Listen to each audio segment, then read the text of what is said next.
Status reveal ang Sparkle Love team na sina Sofia Pablo at Allen Ansay sa pagharap nila sa Fast Talk with Boy Abunda. Ang kanilang kilig revelations alamin sa chika ni Nelson Canlas. Nag-reach out ka ba kay Sofia? Excuse mo lang yun para makausap mo siya dahil crush mo na siya noon, oo, hindi, or yes or no?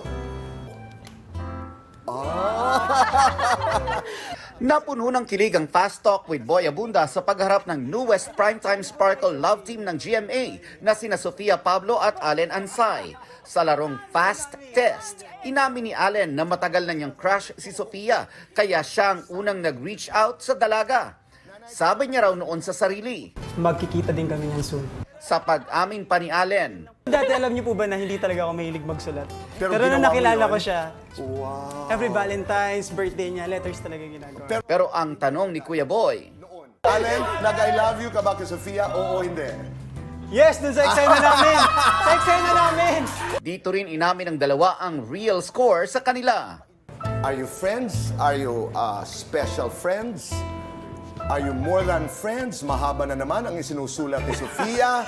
Mega, super, extreme friends. Special friends. Galing naman. Pakita niyo, oh.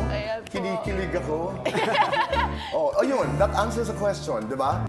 Bukod kina Sofia at Allen, nakisaya rin ang Sparkada Boys na sina Vince Maristella, Michael Sager, Sean Lucas at Rahil Birria na game na sumalang sa Fast Talk.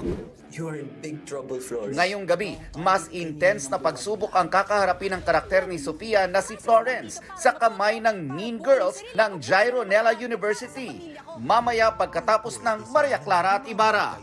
Nelson Canlas, updated sa Showbiz Happenings.